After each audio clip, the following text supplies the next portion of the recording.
Durant aquests anys s'ha produït un canvi de cicle molt important en Pinedo, que Pinedo ha passat de ser un poble eminentment agrícola a un poble de serveis i residencial. És que han xafat moltíssim la Marxal i l'Horta, i d'ahir hi ha moltes històries. La generació anterior, o la nostra, també, però un poc més darrere, en una de les crisis s'aprofitar per botar de la indústria al camp a treballar i venir les verdures, anyigar bledes, espinacs, ràbens, ceba tendra. Això és molta feina. Ahí té que treballar hasta el gat. I després, uno se té que alçar a les 2 del matí i anar al mercat d'Abastos, ara Mercat València, que ja té 40 anys, a vendre.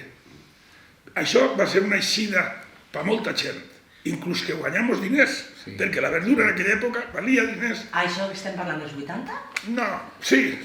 Entre 70 i 80. 80. Que eren unes crisis, la crisi de Suez, la crisi de Japó, la crisi del dòlar, que vingueren quasi seguides. Entonces resulta que aquesta gent inclús se va desenvolupar econòmicament molt bé i tal, no? Va aprofitar que 7 fanecaes, 5 fanecaes li podien donar per menjar. Treballant tots, el gatet també, tots. A pelar cebes, a pelar en la veïna del costat, en fi. Home, si vols viure del camp. Però després continuem avançant. La següent generació desapareix del camp. Ja no va al camp. El fill ja no té afició al camp. Sols van reduint-se el número de persones que se dediquen a practicar dos oficis, l'ofici i el camp. I cada vegada menys, la gent ha passat a la universitat, ha començat a col·locar-se, ha començat a apuntar-se al paro, universitat, paro. I estem ara en aquest tram, no? Però realment apleguem ahir que en Pinedo si hi ha 3 famílies que se dediquen a l'horta, serà tots. I jo no me dedique enterament a l'horta, i me dedique. O sigui que vull dir que 2 o 3 famílies n'hi haurà, no n'hi haurà 4 al màxim. Si feia olor a tenca insu, és que era desmuntanyat. Però si feia olor a oli, a guioli i a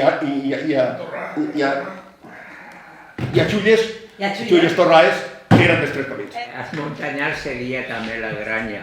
Sí. I des d'on és? De la granya, que ni paga contribució ni da producto a Espanya. El Rabatzol, l'últim tramo de sèquia, en els últims anys sigue substituït per un carruatge que eixia de Russafa i arribava, no sé si hasta Pinedo o al Salero, no sé. El Rabatzol arribava hasta el Perellonet, en les barques. No, el del carruatge. El carruatge, crec que està a Catarroja. Hasta no sé quin punt. A Catarroja, sí. I el rabatzolero vivia davant de ma casa. Ah, sí? Sí. I com es deia, el rabatzolero? El rabatzolero.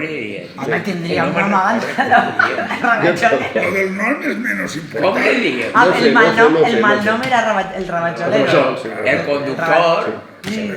Però, clar, és que estem parlant de 100 i pico d'anys darrere. I entonces, d'una banda i de l'altra, anàvem tapant, i l'últim que s'ha tapat del camí del canal, per això se diu el camí del canal, que no queda només que un trosset, que és el trosset que hi ha en l'escola.